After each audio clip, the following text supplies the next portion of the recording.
Juan Vialet Macé nace el 19 de diciembre de 1846 en España.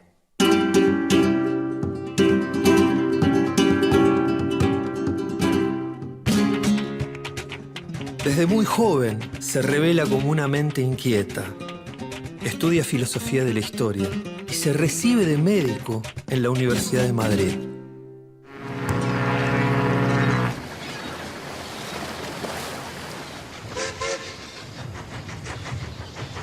En julio de 1873 llega a nuestro país.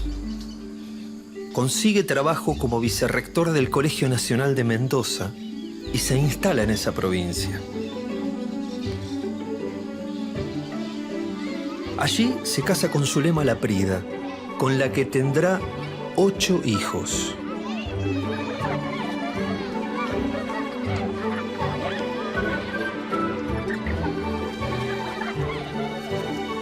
Mientras tanto, escribe libros de anatomía que se convierten en manuales de estudio. Por su prestigio como investigador, lo convocan desde la Universidad de Córdoba para dar clases de medicina legal.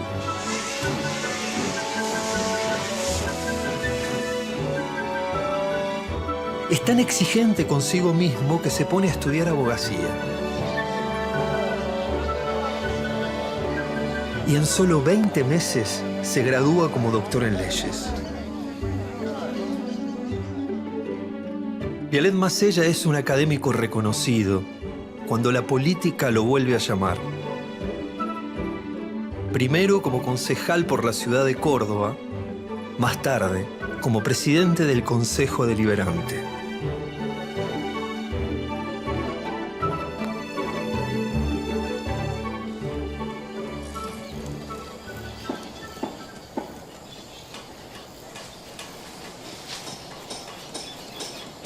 Durante su mandato, la ciudad concreta grandes obras de gas y agua corriente. En esos años, conoce a un constructor tan apasionado y perfeccionista como él, el ingeniero Carlos Casafús. Permiso, ingeniero. Doctor. Esperé que lo saque. Vialet Macé encuentra en él a su socio perfecto. A los dos los esperan grandes proyectos y también la cárcel.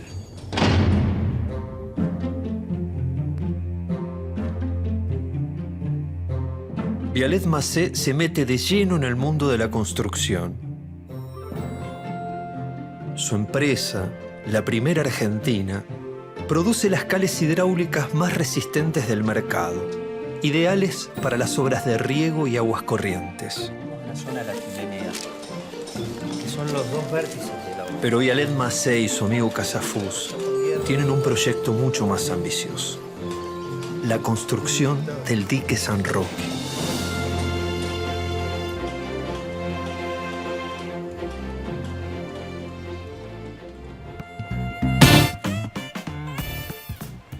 Y bueno, vamos a hablar un poco sobre primero los orígenes y las primeras ideas de Juan Vialet Macé aquí en la República Argentina, en Córdoba. Es un español que ha dejado una impronta fuertísima y queríamos investigar, bucear un poco con especialistas en temas que están relacionados con su obra. César Arese, abogado laboralista, bienvenido, profesor. Gracias. ¿Cómo le va?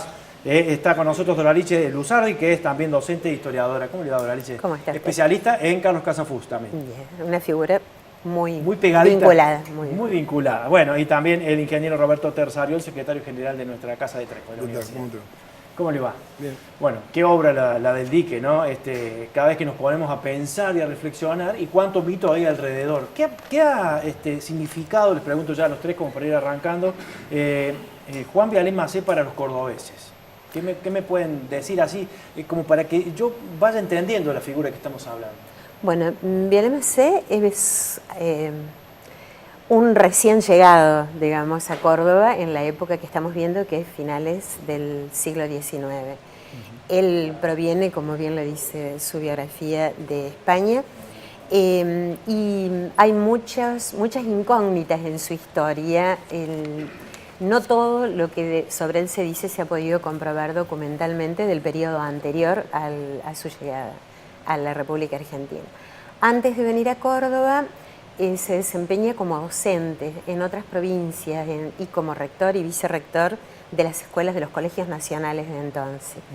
Y llega a Córdoba alrededor de 1877 y se involucra con mucha intensidad, con mucha capacidad, con mucha pasión, en una serie de emprendimientos muy importantes de la época, entre ellos el dique San Roque. Claro, porque son varios, ¿verdad? Sí. Y César, después la otra etapa que la vamos a repasar en un rato, tiene mucho que ver con tu profesión y con tu cátedra. Así es un antes y un después. Nosotros consideramos, y eso sí está documentado, que es el fundador del derecho del trabajo en Argentina, porque su obra jurídica así lo justifica, y por otro lado fue el primer profesor de Derecho del Trabajo de América, en la cátedra que tenemos el orgullo de integrar en la Universidad Nacional de Córdoba, en la Facultad de Derecho, la Cátedra de Derecho del Trabajo y la Seguridad Social. Cuando del derecho del trabajo se hablaba poco, Teresa. Realmente muy poco, le empieza con eso, y él tiene, como bien decía Doralicia inicialmente, muchas facetas, digamos, en su vida. Y él fue docente, se dedicó a la docencia. Cuando llega a Córdoba, él en primera instancia piensa en ser empresario.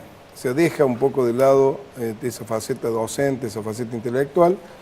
Es un hombre que representa al intelecto del siglo XIX, en el sentido que se ocupaba un poco de todo, es como una nueva versión de un renacentista, digamos, que trata de hacer un poco de todo, y en Córdoba intenta varios emprendimientos empresarios, y su participación en el dique, como decían recién, es desde el punto de vista empresario, es el que crea la empresa que va a construir el dique, no el proyecto, no el diseño, no el estudio, sino directamente la obra, para la cual empieza también a desarrollar los productos que hace falta para eso. Que me imagino que no debe haber sido tan fácil encarar proyectos de esas características en una época compleja de la República Argentina, ¿no? Donde incluso después él va a sufrir las consecuencias de estos choques. Sí, era un emprendimiento inédito en estas tierras. El dique es pionero en varios sentidos desde el punto de vista de la ingeniería.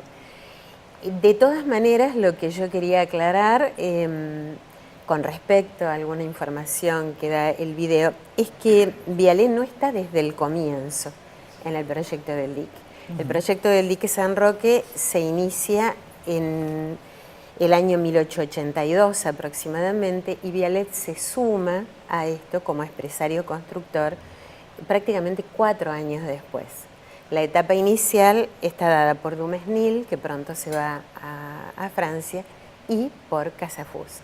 Ahora, desde el momento que se involucra Viallet en el tema como integrante de una sociedad, no con Casafus, sino con Funes, la empresa era Funes Viallet, a partir de ese momento la obra del dique empieza a moverse con mucha fuerza, avanza y con recursos muy novedosos para la época, máquinas a vapor, un sistema de trabajo muy complejo, y Viallet le pone su energía como si la vida le fuera en ello. Y afortunadamente para los historiadores, al mismo tiempo que trabajaban continuamente, había 2 campamentos, uno en San Roque y otro en Malpaso. El ir desde Córdoba hasta esos campamentos era toda una travesía, no había ni camino siquiera, ni decir lo que era que fueran las carretas cargadas con el material. Se habla de algunos de esos traslados que llevaron meses, cuando eran cosas demasiado pesadas. En ese trabajo los historiadores contamos con la fortuna de que Viallet, si por un lado trabajaba y estudiaba a la par de Casafus, porque él dice que su contacto con Casafus le despertó el interés de volver a estudiar, y por otro lado escribía, y escribía con una pasión, con una elocuencia, con una claridad que nos permite a nosotros complementar, cuando investigamos, la información que dan los documentos oficiales, los periódicos, etcétera, con ese toque único que esa vida que Viallet le da. Realmente es un testimonio importantísimo, todos los escritos de él, por su conocimiento, por esa amplitud a la que se referían las otras personas que recién han participado, y sobre todo porque tenía un saber casi enciclopédico, como decía el ingeniero Terciato. Como pocas personas, ¿no? Los invito a ver un tramito más, así vamos avanzando en la historia, sobre todo cuando se encara este gran proyecto y ver las consecuencias que trajo a nivel político y a nivel personal para él.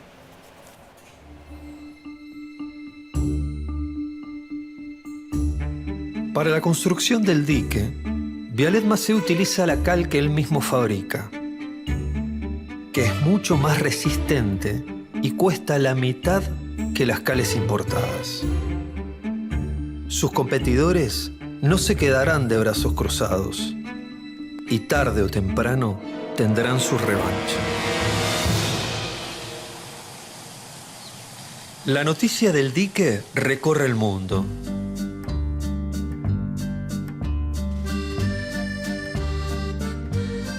El arquitecto francés Gustave Eiffel, famoso por su torre en París, viene a la Argentina para ver la obra. Queda maravillado. En una frase lo resume todo. Mi torre y este dique son las dos obras más importantes del mundo en este momento.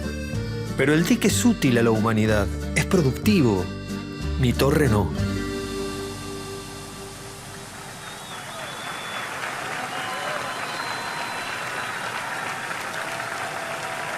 Pero la felicidad por el trabajo cumplido va a durar muy poco. El país se encamina a una crisis profunda que provoca la caída del gobierno.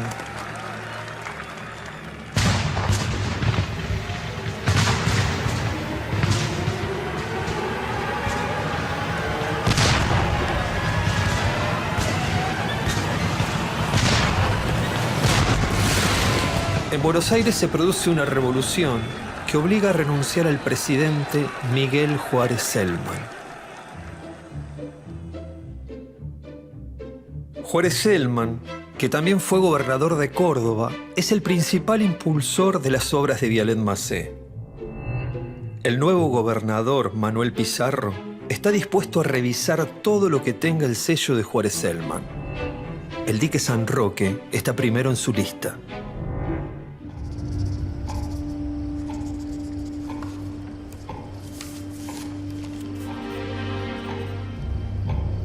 El destino de este hombre se juega en una carta.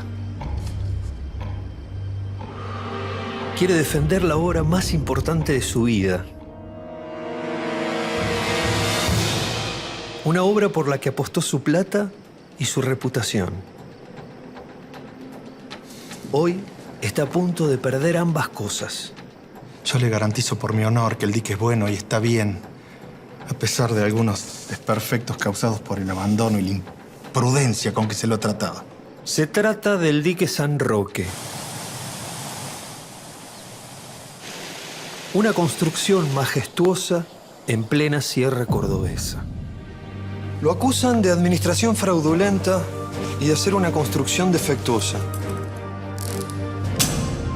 Su nombre es Juan Vialet Macé, una de las mentes más brillantes de su generación.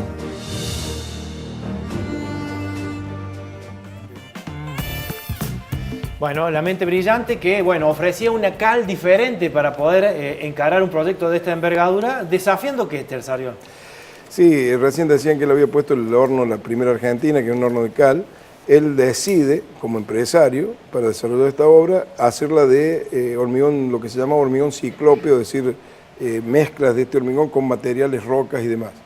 Para eso se podría haber utilizado un cemento, tradicionalmente se importaba de Inglaterra o de Francia, cemento Portland, porque venía de Inglaterra, y él dice, no, lo vamos a hacer con cales hidráulicas locales, argentinas.